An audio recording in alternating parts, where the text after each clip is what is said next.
Hey guys, it's Dee's Village. Welcome back to the old and the new subscribers. Oh, promo. The lookbookuk.com. Well, www.thelookbookuk.com is where I purchased this. The link will be in the description box. So check out that little online shop and see what you can find there. Anyway, I hope you guys are all doing very well. It's another lovely hot sunny day in the Gambia as always. And the sun is just so nice on my back. I thought I'd give you another view. Those are the mango trees behind me. I'm hoping you can hear me. There is some background chatter below me, but I will endeavour to do my best, see if I can throw my voice. Anyway, my name is Dee. My channel's called Dee's Village, and it's mainly about nature and life as it happens, my take on things, and about where I'm presently, which is the Gambia, West Africa. So anyway, bear with me while I'm looking down, because I just made a few notes so that I don't go off track. Several years ago I took a sabbatical from work, and the reason why I took that sabbatical was twofold really. One was I was thinking of changing career, and I thought changing career at my age group or my stage or age in life, do I really want to do that? Do I really want to do any more studying? Hang about here. Do I really want to do any more studying? So anyway, whilst I was on my sabbatical, I had planned to go to Africa, and specifically the Gambia, and that's where I went. I volunteered in a school, and that school catered for children from the age of 2 up until the age of 18, which is what age they go to school here in the Gambia. I know they now do that in Europe and England as well, and of course they do that in the Americas. But as a side note, there are also children in the Gambia that go to school a little bit later than that, because they may not start as they do in England with what we call the rising fives. Again, due to cost, because in the Gambia education from all aspects has to be paid for. In the UK, education is free in inverted commas, but you pay for that via your salary. So whether you have children or not, you pay for education. So these are some of the downfalls of living in a country that you constantly have to pay for everything. Or is it a bonus? It depends which way you look at it, but that's not the chatter for today. The chatter is about volunteering. So I'm just going to look at my notes at the same time, but I may remember some of it offhand. So why volunteer? Oh, but first of all, where did I volunteer? That might be more interesting. So I volunteered in a school. Of course, I was fully vetted because I had the screening in the UK, which is applicable to the job that I was doing in the UK. And so they used that as also here. So it's not the same screening process here, but what I'm trying to say is that we started off with that screening tool that they use in the UK, the DBS, and whatever else they call it these days, because there's an enhanced one if you work with children. So they use it as a starting point, and then they also took up references, and I was interviewed and all those other things that they should do. So anyway, we move on from that. So once they said, yes, you're the right person, then obviously I was due to start. But prior to that, I'd already been to the school before, so I'd begun to make relationships and friendships and bondships with the headmaster and some of the school teachers there. This was obviously without the children being present, because children are the most vulnerable in our communities all over the world.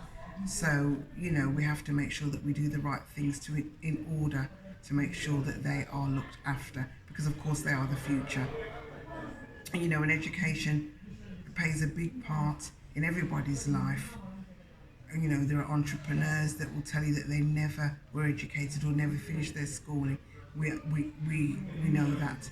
But generally speaking, most people have some sort of formal education and achieve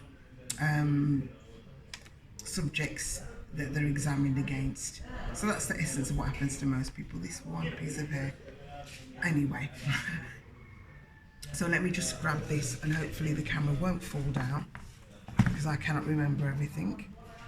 So what some of the reasons why I volunteered, I wrote them down, was to give back. To give back to a community. Yes, I don't live in this community, but I believe I'm still part of it. So I wanted to give back in a community that I feel that represents me. So that's why I wanted to volunteer in Africa, because that was my first reason. And also I volunteered because I wanted to make a difference in that community, but not directly just make a difference, but also to connect with the community, to begin to have a bit of a understanding of the needs of the community and how I could fit in if that was possible. So that was another reason. And also volunteering, it helps you to develop skills. It enhances skills that you already have, and it will also help you to develop skills that you may need in the future.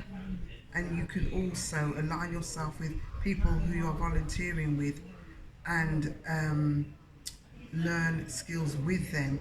So your skill set may be one particular thing and theirs may be something else. So you put those skill sets together and you develop a whole wealth and breadth and depth of information and things that you can utilize. It helps you to meet new people, and also again bridge and build communities, which is what we're about doing, connecting with one another. It certainly helps to boost your social skills and take you out of your comfort zone, and it certainly did that for me, because I don't know if you know, but in the Gambia the national language is English, but they have several languages here. Mandinka, Olof, Serahule, so on and so on. But the children that are in the kindergarten and the nursery, which is mainly where I was, only speak their native national tongue, or their heart language as I like to call it, which is absolutely correct. That's what they should speak. I don't expect them to speak anything else. It's once they get into year one in the particular school that I was volunteering at, that they then start to speak English only. So I couldn't understand these children couldn't understand me. So sometimes there was havoc in the classroom. I shouldn't laugh, but anyway, the teacher was there with me. I was, working as, I perhaps want to say, a teaching assistant, although a lot of the times I did take the class, and we'll discuss those things at other points if that's of interest to people. But anyway, back onto this. Lots of people volunteer to get a sense of purpose, to see where they fit within a community.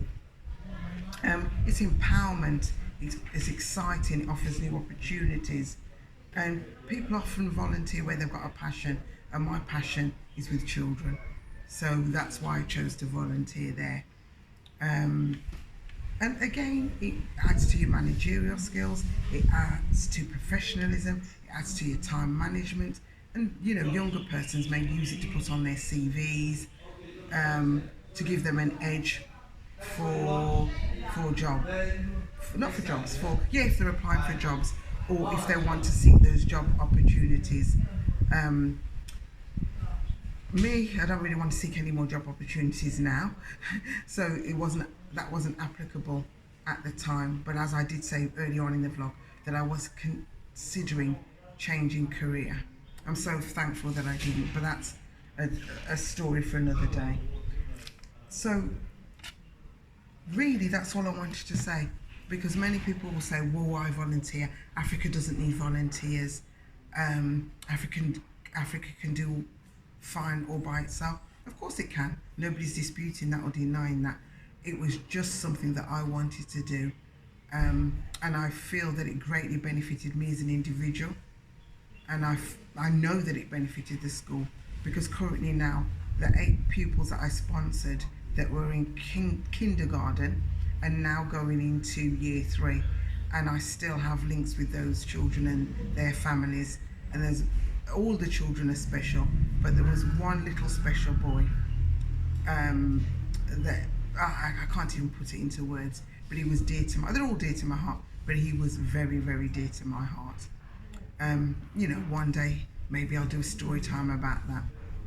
But anyway, that's all I wanted to say, that volunteering for me was a must, and it brought so many new aspects and interests to my life, and just gave me a whole new perspective of things that are really, really important and things that are less important. So anyway, I won't say too much more because you can hear that there's some background noise, and I'm not here to be challenging and out talk anybody else or talk louder than them. So I'm going to finish this vlog here. I hope that's just been useful as a little bit of an insight.